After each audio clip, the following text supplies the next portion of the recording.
ಬಿಟ್ಬಿಡಿ, ಸಣ್ಣ ಪುಟ್ಟ ಘಟನೆಗಳು ಬಿಟ್ಬಿಡಿ. ಈಗ ನೇರ ವಿಷಯ ಬಂದ್ರೆ ಸರ್ ನೀವು ಏನೋ ಮಾತಾಡಬೇಡಿ.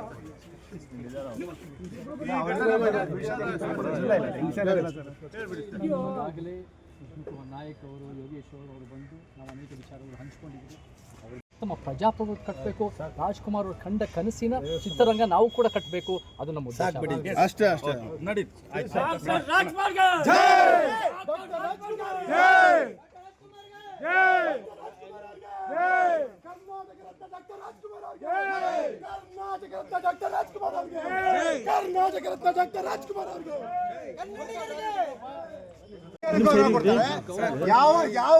ಯಾರು ಅಂತ ನಿಮ್ಗೆ ಗೌರವ ಕೊಡ್ತಾರೆ?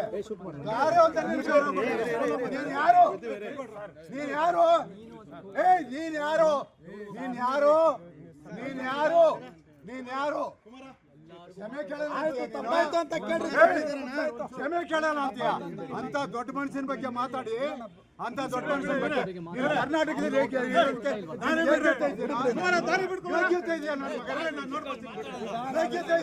ತಪ್ಪಾಯ್ತು ಅಂತ ಕೇಳ್ಬಿಡಿ. ತಪ್ಪಾಯ್ತು ಅಂತ ಕೇಳ್ಬೇಕು.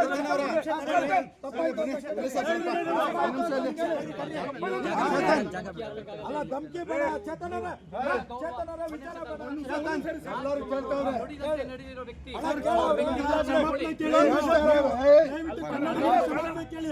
ನನ್ನ ಬಗ್ಗೆ ನೀನು ಮಾತಾಡಕ್ಕೆ ಅವ್ರ ಯೋಗ್ಯತೆ ಏನು ಅಂತ ಗೊತ್ತೇನ ನಿನ್ಗೆ? ನಿನಗೆ ಅಂತೆಲ್ಲ ಮಾತಾಡಕ್ ಹೋಗ್ಬೇಡಿ.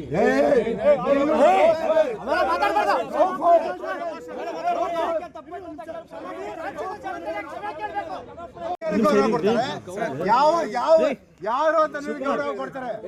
ಯಾರು ಅಂತ ನಿಮ್ಗೆ ಗೌರವ ಕೊಡ್ತಾರೆ? ನೀನ್ ಯಾರು? ನೀನ್ ಯಾರು? ನೀನ್ ಯಾರು?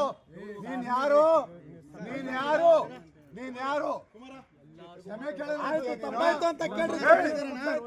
ಕೇಳೋಣ ಅಂತೀಯ? ಅಂತ ದೊಡ್ಡ ಮನುಷ್ಯನ ಬಗ್ಗೆ ಮಾತಾಡಿ, ಅಂತ ದೊಡ್ಡ ಮನುಷ್ಯನ ಬಗ್ಗೆ ಕರ್ನಾಟಕದಲ್ಲಿ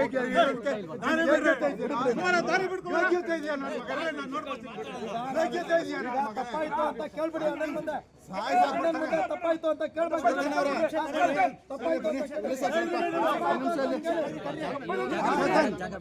ಅಲ್ಲ, ಧಮಕಿ ಬೇಡ. ಚೇತನರ ವಿಚಾರ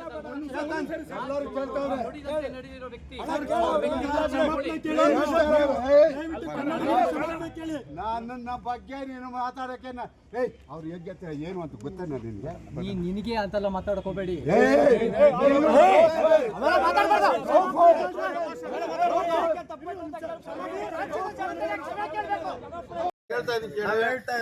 ಬೆಳೆಸೋದಲ್ಲ ಅಣ್ಣವ್ರ ಅಭಿಮಾನಿಗಳು ಗೌರವ ಬೇಡ.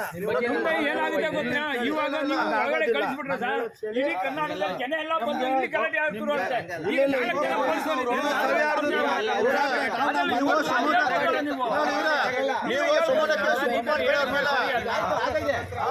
ತಗೊಬೇಕು. ಅಣ್ಣವ್ರು ಅಂದ್ರೆ ಕನ್ನಡ. ಯಾರೋ ದೇಶ ಬಿಟ್ಟು ಬಂದ್ಬಿಟ್ಟು ಅನ್ನೋರ್ ಬಗ್ಗೆ ಮಾತಾಡ್ತಾರೆ ಅಂದ್ರೆ ಎಷ್ಟು ಇವ್ರದ್ದು ಏನಿದೆ ಕೊಡುಗೆ? ಅರೆಸ್ಟ್ ಮಾಡಿ ಅವ್ರನ್ನ. ಅರೆಸ್ಟ್ ಮಾಡ್ರಿ, ಮಾತಾಡಿದ್ದೀವಿ. ಅದ್ರ ಮುಂದೆ ಏನ್ ಪ್ರೊಸೀಜರ್ ಅದಾವ್ ಮಾಡಿ ಮಾಡಿ. ಇಲ್ಲ ಹಂಗಲ್ಲ ಚೇತನ್ ಅವರೇ, ನೋಡಿ ಇದು ಸುಮ್ಮನೆ ಮುಂದುವರ್ಸೋದು ಬೇಡ. ನಿಮ್ಗೊಂದು ಗೌರವ ಕೊಟ್ಟಿದೀವಿ, ವಿಶ್ವಾಸ ಕೊಟ್ಟಿದೀವಿ. ಬೇಡ, ನೀವು ಕೊಡ್ತಾ ಇಲ್ಲ. ನೀವು ನೋಡ್ರಿ, ರಾಜ್ಕುಮಾರ್ ಅವ್ರ ಬಗ್ಗೆ ಯಾಕ್ರಿ ಎತ್ಕೊಂಡ್ ಬರ್ತೀರಾ? ಅವ್ರದ್ದು ಇದಕ್ಕೆ ಏನ್ ಸಂಬಂಧ ಹೇಳಿ? ರಾಜ್ಕುಮಾರ್ ಅವ್ರಿಗೆ ನೀವು ಮಾತಾಡ್ಬೇಕಂದ್ರೆ ಯಾವ ಉದ್ದೇಶ? ನಿಮ್ಗೇನ ತೊಂದರೆ ಆಗಿದೆ ಅವರಿಂದ? ಅಲ್ಲ, ನಿಮ್ಮ ಆಸ್ತಿ ಏನ ತಗೊಂಡಿದ್ದಾರಾ? ಇಲ್ಲ ಯಾರ್ದನ್ನ ತೊಂದರೆ ಆಗಿದೆಯಾ? ನೀವು ಅವ್ರ ಬಗ್ಗೆ ಹೇಳ್ಕೊಂಡ್ ಮಾತಾಡಕ್ಕೆ ನಾವ್ ಹೇಳ್ತಾ ಇಲ್ವಾ? ನಾವು ಪ್ರತಿಯೊಬ್ರು ಲಕ್ಷಾಂತರ ಜನ ಬೇಕಾದ್ರೂ ಸೇರ್ತೀವಿ, ಇವ್ರನ್ನ ಗಡಿಪಾರು ಮಾಡಿಸ್ತೀವಿ. ಇವ್ರು ನಮ್ ದೇಶಕ್ಕೆ ಸಂಬಂಧನೇ ಪಟ್ಟಿಲ್ಲ. ನೀವ್ ಯಾರು ಫಸ್ಟ್ ಆಫ್ ಆಲ್ ಕೇಳಕ್ಕೆ? ನೋಡ್ರಿ, ಯಾರು ಫಸ್ಟ್ ಆಫ್ ಆಲ್ ನೋಡಿ, ನಾವು ಈಗ್ಲೂ ಹೇಳ್ತಾ ಇದೀವಿ. ಅಲ್ಲ, ಹಂಗಲ್ಲ ನಾನು ಯಾವ್ದೇ ಕಾರಣಕ್ಕೂ ನೋಡಿ ಅದಲ್ಲ ಸಾಹೇಬ್ರೆ. ಈಗ ಯಾಕೆ ಮಾತಾಡ್ಬೇಕಿತ್ತು? ನಡೀರಿ, ಯಾಕೆ ಇವ್ರು ಕರ್ಕೊಂಡು ನಡೀತೆ?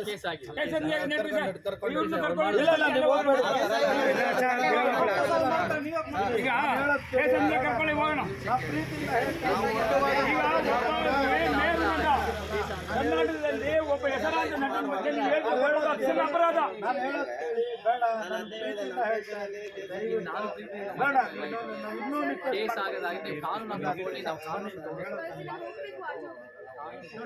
ಬೇಡ, ಇದು ದೊಡ್ಡದ್ ಮಾಡ್ಕೊಳ್ಳೋದು ಬೇಡ.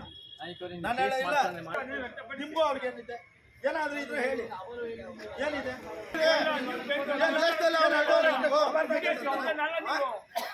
ಅಲ್ಲ 2.5 ಎಕರೆ ಕೊಡಬಾರ್ದಾಗಿತ್ತು. ಆಯ್ತು ಆಯ್ತು ಇಲ್ಲಿ ಕೇಳಿ ಚೇತನ್ ಅವರೇ, ದಯವಿಟ್ಟು ನಾನು ಹೇಳೋವಂಥದ್ದು ನನ್ನ ಮಾತನ್ನು ಕೇಳಿ. ಬೇಡ ಇದನ್ನ ನಾವು ಹೇಳ್ತಾ ಇದ್ವಿ, ಇನ್ನೂ ರಿಕ್ವೆಸ್ಟ್ ಮಾಡ್ತಾ ಇದ್ದೀವಿ, ಬೇಡ. ನಾನು